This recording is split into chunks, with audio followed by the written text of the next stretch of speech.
आपण पाहत आहात सत्य व रोखठोक news channel Mahavrutt news.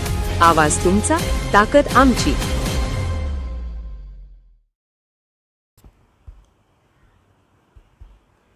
Police मित्र असोसिएशनचा लोकराज्य शाहू राष्ट्रीय कर्तृत्वभूषण 2026चा समाजभूषण ज्येष्ठ सामाजिक कार्यकर्ते राजकुमार पिंपळगावकर यांना जाहीर. पोलीस मित्र असोसिएशनच्या वतीने गेली अनेक वर्ष शासकीय, निमशासकीय, सामाजिक, राजकीय, शैक्षणिक, कला, क्रीडा, सांस्कृतिक, कृषी, पत्रकारिता तसेच अनेक इतर क्षेत्रात उल्लेखनीय कार्य करणाऱ्या व्यक्तींच्या कार्याचा पुरस्कार देऊन गौरव केला जातो. यावर्षी या उपक्रमाचे सातत्य ठेवत 26 जून लोकराज्य राजर्षी शाहू महाराजांच्या जयंतीचे औचित्य साधून केंद्रीय मंत्री रामदास आठवले यांच्या हस्ते मान्यवरांच्या प्रमुख उपस्थितीत लोकराजा शाहू राष्ट्रीय कर्तृत्वभूषण पुरस्कार 2026चे आयोजन करण्यात आले असून हातकणंगले तालुक्यातील उपरी येथील सामाजिक कार्यकर्ते राजकुमार खंडेराव पिंपळगावकर यांना सामाजिक क्षेत्रातील कार्यासाठी समाजभूषण पुरस्कार जाहीर करण्यात आल्याचं निवडपत्र पोलीस मित्र असोसिएशन संस्थापक अध्यक्ष डॉक्टर युवराज मोरे यांच्या मार्गदर्शनाखाली ज्येष्ठ पत्रकार राजू मकोटे यांना हस्ते देण्यात आले.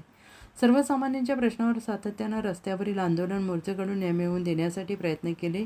विद्यार्थ्यांच्या शालेय महाविद्यालयीन प्रवेशासाठी अनेकदा आंदोलन आणि सामंजस्याने भूमिका बजावत प्रवेश करत सामाजिक बांधिलकी जपली आणि त्यांच्या या सामाजिक क्षेत्रातील कार्याबद्दल पोलीस मित्र असोसिएशनच्या वतीने त्यांची पुरस्कारासाठी निवड करण्यात आली असून याबद्दल बोलताना त्यांनी थोडक्यात माहिती दिली. नमस्कार. आपलं पोलीस मित्र असोसिएशनमध्ये सहर्ष स्वागत. पोलीस मित्र असोसिएशनच्या वतीनं लोकराजा शाहू कर्तृत्वभूषण पुरस्कार हा आयोजित करण्यात आलेला आहे आणि हा पुरस्कार केंद्रीय मंत्री नामदार रामदासजी आठवले साहेब यांच्या हस्ते होत आहे आणि इतर मान्यवरांच्या उपस्थितीत हा कार्यक्रम आयोजित करण्यात आलेला आहे. तर याबद्दल तुमच्या सामाजिक आणि शैक्षणिक कार्याची दखल घेऊन पोलीस मित्र असोसिएशनच्या वतीनं तुम्हाला आदर्श समाजभूषण पुरस्कार जाहीर केल्याबद्दल तुमचं पहिल्यांदा मनपूर्वक हार्दिक अभिनंदन. थोडक्यात आपलं नाव आणि थोडक्यात जरासा परिचय तुमचा, तुम्ही कुठं तुमचा पत्ता राहताय, किती शिक्षण काय झालं, थोडक्यात जरासं आमच्या प्रेक्षकांना सांगा. मी राजकुमार खंडेराव पिंपळगावकर, राहणार हुपरी.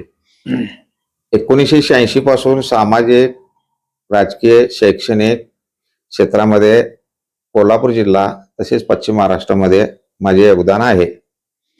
अनेक वर्षे सामाजिक काम करत असताना मला हा पोलीस मित्र पुरस्कार मिळालेला आहे.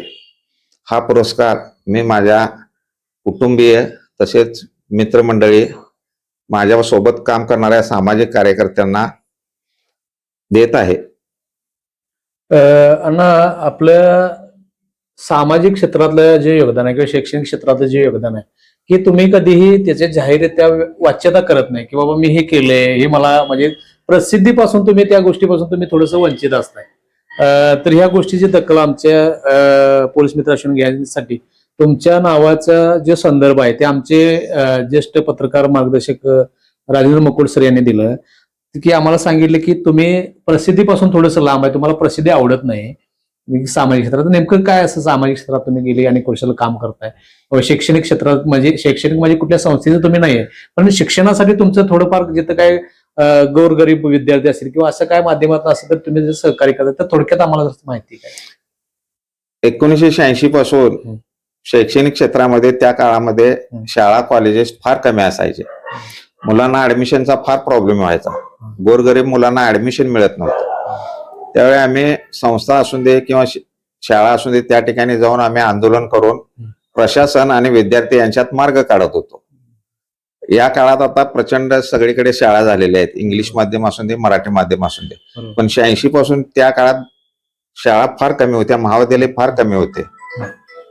त्यामध्ये आमचं शैक्षणिक याच्यामध्ये विद्यार्थ्यांना वया वाटप, त्यांच्या अडीअडचणी सोडवणे, पालकांच्या अडीअडचणी सोडवणे, संस्था प्रशासनाला सुद्धा सहकार्य करणे, ते कोणतीही शैक्षणिक संस्था असून दे त्यांचंही काय म्हणणं आहे, काय अडचण आहे, काय अडचण आली तर आम्ही शिक्षण उपसंचालक कार्यालयामध्ये जाऊन भेटणे, हे सगळे आम्ही कामं शैक्षणिक क्षेत्रामध्ये आज अखेरपर्यंत करत आलेलो आहे. म्हणजे 1986चा जो काळ होता तो थोडासा शैक्षणिक दृष्ट्या मागासले, म्हणजे थोडंसं मागं होतं. आता जसं डिजिटल शिक्षण झालेलं आहे किंवा ऑनलाईन शिक्षण झालेलं आहे, शिक्षणाचे क्षेत्र पुढे गेलेलं आहे, पण त्यावेळी ते नव्हतं. आणि ते व्यासपीठ तुम्ही चांगल्या विद्यार्थ्यांना शिकून त्यांना काहीतरी घडवता येईल.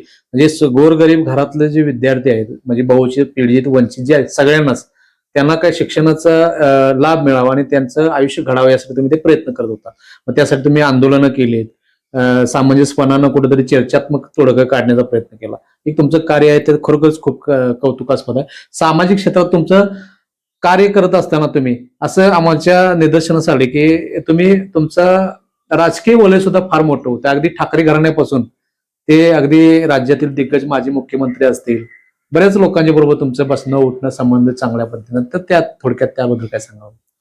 15/11/1986 शिवसेनेमध्ये आम्ही काम करत असताना सक्रिय शिवसैनिक म्हणून मी होतो. बरं. आज तारखेपर्यंत पक्षामध्ये कुठलंही पद घेतलं नाही, पण काम करत राहिलो पक्षाचं. आणि त्या प्रेमापोटी वरिष्ठ मला मान सन्मान देत होते. काय शिवसेना उद्धव बाळासाहेब ठाकरे आता सध्याचे, आजही या शिवसेनेमध्येच मी आहे, बदललेलं नाही. मग त्या 15/11/86 पासून शिवसेनेनं जे आंदोलनं घेतली, सामाजिक असून देत, गोरगरीब लोकांना काय अडचणी असू द्यात, समाजासाठी जी काय आंदोलन करायला लागत होती ती आम्ही करत होतो. म्हणजे राजकीय व्यासपीठावर तुम्ही सामाजिक प्रश्न घेऊन तुम्ही लढत होता. लाईट बिलाचा प्रश्न असून दे, पाण्याचा प्रश्न असून दे, किंवा गोरगरीब लोकांना जी काय अडचणी यायच्या त्या अडचणी सोडवण्याचा प्रयत्न आम्ही आमच्या पक्षाच्या माध्यमातून करत होतो. आणि वरिष्ठांचा आम्हाला आदेश असायचा त्या पद्धतीने आम्ही वरिष्ठांच्या आदेशाचं पालन करत होतो. म्हणजे तुम्ही बरेच वर्ष तुम्ही काम करत असताना आंदोलन मोर्चाच्या माध्यमातून तुमच्यावर गुन्हे सुद्धा दाखल करण्यात आले. हो. या माध्यमातून तुम्ही एक कट्टर शिवसैनिक म्हणून, पण ते राजकीय व्यासपीठ असताना सुद्धा तुम्ही एक सामाजिक कार्याचे तुम्ही त्याला एक झालर ठेवून सामाजिक क्षेत्रात तुम्ही त्या प्रश्नांना त्यांना न्याय द्यायचं काम केलेलं आहे. तर अण्णा, ह्या गोष्टीबद्दलचं तुमचं एक थोडक्यात आम्ही कौतुक करत असताना पोलीस मित्र आश्रमच्या वतीनं लोकराजा शाहू कर्तृत्वभूषण राष्ट्रीय पुरस्कार 2026 साठी आदर्श समाजभूषण म्हणून तुम्हाला पुरस्कार आम्ही जाहीर केलेला आहे पोलीस मित्र आश्रमच्या वतीनं. तर तुम्हाला काय वाटते आता सध्या या पुरस्कार जाहीर केल्याबद्दल? हा पुरस्कार मला जाहीर झाल्यामुळं माझ्या सामाजिक कार्य असू दे किंवा शैक्षणिक कार्य असू दे, या कार्याच्या कामाला आपण पोचपावती दिल्या पोलीस मित्र असोसिएशनना, असं मला वाटतंय. आपल्याला पुरस्कार जाहीर झाल्याबद्दल मनपूर्वक हार्दिक अभिनंदन. महावृत्त न्यूज चॅनलला लाईक करा, शेअर करा आणि सबस्क्राईब करा.